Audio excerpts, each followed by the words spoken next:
रोज phone charge करते करते power bank बन गए हो क्या? ये फोन बैटरी नहीं चूसता बल्कि जान चूसने वाली मशीन बन गई है। आज मैं आपको दिखाने वाले 4 ऐसे हिडन सेटिंग जो 99% लोगों को नहीं पता। एंड तक देखना क्योंकि 3 नंबर वाली सेटिंग बैटरी की ऑक्सीजन है। यहाँ पर ये देखो, सेटिंग करने से पहले ये था, सेटिंग करने के बाद ये, यानी कि कितना टाइमिंग का डिफरेंस है। हेलो फ्रेंड्स, मैं सुरेश कुमार, आपका टेक गाइड हमेशा भाई your side mister India tech में का स्वागत है। सबसे पहला बैकग्राउंड एप्लीकेशन का कट। कुछ एप्लीकेशन बैकग्राउंड में ऐसे छुप के बैटरी खा रहे होते हैं, जैसे किराएदार बिना रेंट दिए घर में रहता हो। बैकग्राउंड में चलने वाले ये एप्लीकेशन बैटरी नहीं बल्कि तुम्हारा पेशेंस खा जाते हैं। चलो अब इनका गेम ओवर करते हैं। फोन के पीछे 20-30 एप्लीकेशन ऐसे होते हैं जो कि बैटरी को रोज खा रहे होते हैं। अब इनका सफाई तो बनता है। सेटिंग्स पे चले जाओ, बैटरी सेटिंग पे क्लिक करो, बैकग्राउंड में यूजर्स पे चले जाओ, रेस्ट्रिक्ट पे क्लिक करो। टारगेटेड ऐप जैसे Instagram, Facebook, Snapchat, shopping app, जो एप्लीकेशन को आप रोज यूज नहीं करते उसका भी बैकग्राउंड एक्टिविटी को तुरंत से ऑफ करो। अब इसके बाद ब्राइटनेस जितनी ज्यादा बैटरी उतनी ही कम। सिंपल मैथ है, इमोशन से नहीं बल्कि फिजिक्स चलता है। यहाँ पे बैटरी का सबसे बड़ा चोर है डिस्प्ले। अब इसका मतलब ये नहीं कि डिस्प्ले को उखाड़ के फेंक दो। अगला जो सेटिंग आता है वो दोस्तों डिस्प्ले सेटिंग। ब्राइटनेस फुल रख के उम्मीद करते हो कि बैटरी जिंदा रहे, ये कैसा लॉजिक है? चलो अब इसे फिक्स करते हैं। सबसे पहले ब्राइटनेस को ऑटो रखो, रिफ्रेश रेट को 120 हर्ट्ज से सीधा 60 हर्ट्ज तक कर लो अगर गेमिंग नहीं कर रहे हो तो। और जिस टाइम गेमिंग करोगे तो उस टाइम 120 हर्ट्ज फिर से कर लेना और फिर से गेमिंग के बाद 60 हर्ट्ज पे स्विच कर लेना। ऑलवेज ऑन डिस्प्ले को हमेशा ऑफ करके रखो। अब ये देखो, हाई ब्राइटनेस और ऑटो ब्राइटनेस पे क्या डिफरेंस आता है। ये एक सेटिंग आपकी बैटरी के यूजेस को 20 से लेकर 30% तक बचा लेता है। इसके बाद अगर नेटवर्क कम है तो फोन सोल्जर बन जाता है। फुल एफर्ट देने के बाद भी 0 रिजल्ट मिलता है और नतीजा बैटरी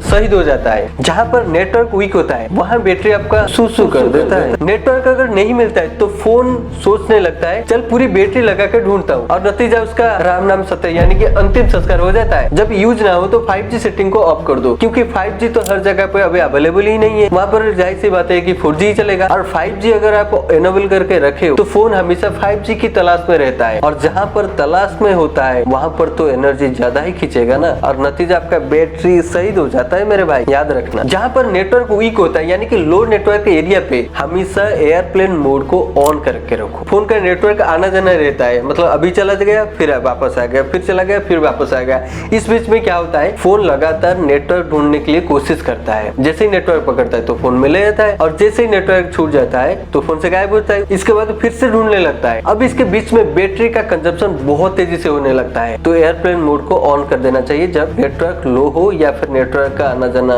रहता है। और हाँ दोस्तों, वाईफाई कॉलिंग को ऑन करके रखो, क्योंकि जब भी हम किसी को कॉल करते हैं तो अगर कॉल के बीच में अगर नेटवर्क वीक होने लगे वाईफाई कॉल को एनेबल कर देगा। अगर आपका फोन वाईफाई के साथ कनेक्टेड है तो पूरी दम नेटवर्क पे ना लगा कि वाईफाई से वो काम चला लेगा। इसलिए मैंने कहा था नंबर 3 वाला सेटिंग बैटरी की ऑक्सीजन है। और सबसे लास्ट वाला सेटिंग ये है कि बैटरी की हेल्थ चेक करो। अगर फोन काफी ज्यादा पुराना हो चुका है तो आपका बैटरी का हेल्थ चेक करने के लिए ये एप्लीकेशन एंड्रॉइड में इंस्टॉल करके चेक करो। अगर आपका बैटरी का हेल्थ पूरी तरह से बिगड़ चुका है तब भाई साहब आप कितना भी ट्राई कर लो, कितना भी चार्ज पे बैठा लो, कितना भी कुछ कर लो, कुछ फायदा नहीं होने वाला है। फोन अगर 3 साल से पुराना हो चुका है तो आपकी बैटरी को रिप्लेसमेंट कर देना आपके लिए सबसे सही डिसीजन होगा। क्या होता है नहीं, बैटरी जीता जागता हम कह सकते हैं बूम वो वाला। भाई बैटरी बचानी है तो ये 3 सेटिंग अभी कर लो और 4 वाला सेटिंग को सबसे पहले चेक करना चाहिए। और हाँ, अगर फोन की बैटरी फिर भी तेज डाउन होते जा रहा है तो कमेंट में फोन का मॉडल डाल दो, मैं कोशिश करूंगा पर्टिकुलर मॉडल के हिसाब से मैं आपको सॉल्यूशन देने के लिए। वीडियो अच्छी लगी तो लाइक शेयर कमेंट शुरू करना और दोस्तों इसी टाइप के वीडियो देखने के लिए हमारे चैनल को सब्सक्राइब करने के साथ साथ बेल आइकन प्रेस कर देना, वो भी ऑल वाला। मिलते हैं अगले किसी वीडियो में, तब तक के लिए जय हिंद।